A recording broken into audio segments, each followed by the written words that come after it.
Bonjour à toutes et à tous, donc ça faisait un petit moment que j'avais pas posté de vidéo, donc aujourd'hui une petite vidéo découverte, et donc je vais vous parler de l'album Dragon Kiss de Marty Friedman.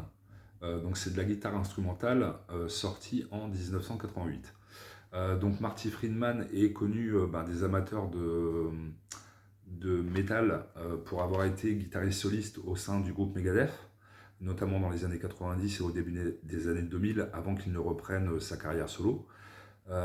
Et je trouve cet album vraiment intéressant parce que c'est du métal instrumental. C'est-à-dire que à l'époque, on a Vai, enfin Steve Vai, Joe Satriani et Yngwie Malmsteen en fer de lance de la guitare instrumentale.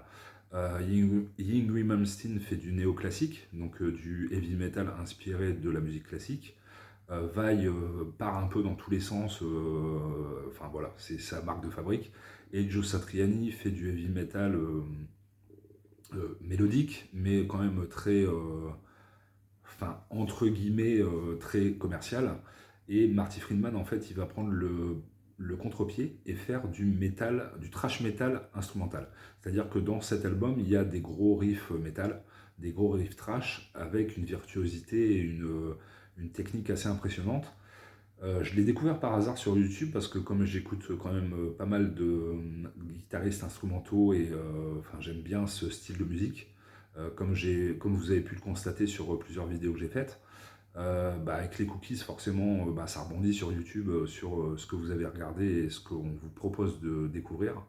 Et donc je suis tombé par hasard dessus, je suis tombé amoureux littéralement de cet album. Je l'ai commandé, donc malheureusement ça n'a pas été réédité. L'album date de 1988, donc c'est l'album dans son jus, donc la production a quand même mal vieilli. Mais les morceaux sont incroyables, quoi. C'est vraiment incroyable. Je vous conseille notamment pour une porte d'entrée Forbidden City, la septième, qui est à mon sens le meilleur titre de l'album.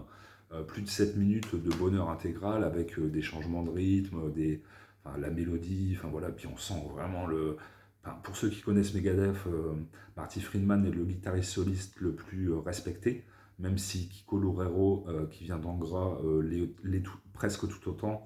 Mais voilà, Marty Friedman, c'est une légende, on ne peut pas passer à côté quand on écoute de la guitare instrumentale. Et donc, voilà, donc cet album, je le ponce littéralement depuis une semaine.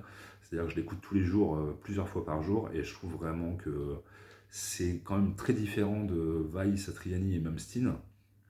Et donc, vraiment la pépite. Je trouve ça d'ailleurs dommage que l'album date de 88 et n'ait pas été réédité depuis, parce que franchement, un bon remaster avec enfin, un remaster ne signifie pas qu'on change la production, mais une poussée de niveau, une poussée de volume, pardon, au niveau du son serait bienvenue, pardon, parce que franchement cet album le mérite, et c'est assez amusant parce que il s'est complètement détourné de son premier album sur ce qu'il a fait par la suite. C'est-à-dire que bon, donc il a été guitariste de Megadeth dans les années 90, début des années 2000, mais il a repris sa carrière solo.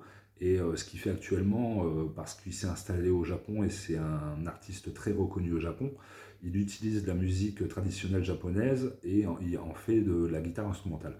Donc c'est très éloigné du thrash metal instrumental de cet album.